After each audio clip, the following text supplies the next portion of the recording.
ರೈತರಿಗಾಗಿನೇ 10 ಲಕ್ಷ ವಿವಿಧ ತಳಿಗಳ ಸಸಿಗಳನ್ನ ವಿತರಿಸುವುದಕ್ಕೆಂತ ಅರಣ್ಯ ಇಲಾಖೆ ಮುಂದಾಗಿದೆ. ಈಗಾಗಲೇ ಟೋಕನ್ ಮಾದರಿಯಲ್ಲಿ ಅತ್ಯಂತ ಕಡಿಮೆ ಬೆಲೆಗೆ ಗಿಡಗಳನ್ನ ವಿತರಿಸ್ತಾ ಇದೆ.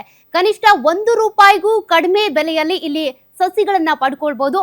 ಎಷ್ಟು ಕಡಿಮೆ ರೇಟ್ಗೆ ಸಸಿ ಕೊಡ್ತಾ ಇರೋದು ಎಲ್ಲಿ ಅಂತೀರಾ? ಈ ಸ್ಟೋರಿ ನೋಡಿ.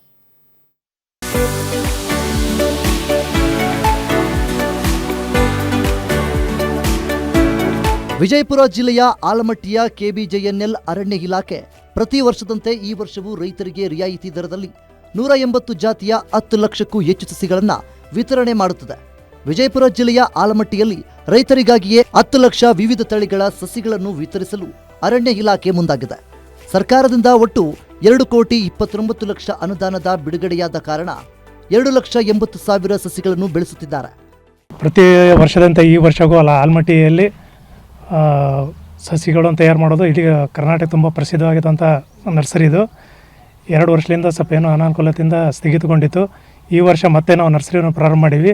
ಮತ್ತು ಈಗ 2 ವರ್ಷದಿಂದ ರೈತರೆಲ್ಲ ಸಾಕಷ್ಟು ಬಂದು ನಮ್ಮ ನರ್ಸರಿಗಳು ವಿಸಿಟ್ ಕೊಟ್ಟು ಅವರಿಗೆ ಯಾವ ಸಸಿಗಳು ಬೇಕೋ ಆ ಸಸಿಗಳನ್ನು ನಾವು ಈಗಾಗಲೇ ವಿಚಾರಣೆ ಮಾಡಿ ಮತ್ತು ಅವರು ನಮ್ಮ ಮೇಲಧಿಕಾರಿಗಳನ್ನು ಕೂಡ ಅವರ ಮತ್ತು ಸರ್ಕಾರ ಗಮನಕ್ಕೆ ತಂದು ಈ ನರ್ಸರಿಯನ್ನು ಮತ್ತೆ ಪ್ರಾರಂಭ ಮಾಡೀವಿ. ರೈತರಿಗೆ ಕೊಡಲು ಅರಣ್ಯ ಇಲಾಖೆ ತೋಟಗಾರಿಕೆ ಸಸಿ, ಅಲಂಕಾರಿಕ ಸಸಿ, ಔಷಧೀಯ ಸಸಿ, ಅರಣ್ಯ ಸಸಿ ಸೇರಿದಂತೆ ಹಲವಾರು ಬಗೆಯ ಸಸಿಗಳನ್ನು ಬೆಳೆಸಲಾಗಿದೆ. ಈ ವರ್ಷ ಒಟ್ಟು 180ಕ್ಕೂ ಅಧಿಕ ಜಾತಿಯ ಗುಣಮಟ್ಟದ ರೋಗಾಣುರಹಿತ ಸಸಿಗಳು ಕಡಿಮೆ ಬೆಲೆಗೆ ದೊರೆಯುವುದರಿಂದ ಈ ವರ್ಷ ಬೇಡಿಕೆ ಹೆಚ್ಚಿದೆ. ಆಲಮಟ್ಟಿ ಇದು ನರ್ಸರಿ ಒಳಗೆ ಒಳ್ಳೆಯಾಗಿ ಬೆಳೆಸ್ತಾರೆ. ಒಳ್ಳೆ ಚಲೋ ಅದಾವೆ ಎಲ್ಲ. ಆಗಿ ತೆಂಗಿನ ಗಿಡ ಮತ್ತು ಮಾವಿನ ಪೇರು ಎಲ್ಲ ಒಳ್ಳೆ ನರ್ಸರಿ ಚಲೋ ಬೆಳೆಸ್ಯಾರ. ಅದೆಲ್ಲ ಇವರು ನಾವು ಫಸ್ಟ್ ರೀ ಬಂದದ್ದು. ಈಗೊಮ್ಮೆ ಅಲ್ಲಿ ಬಂದು ತೊಗೊಂಡು ಹೋದೇವ್ರಿ.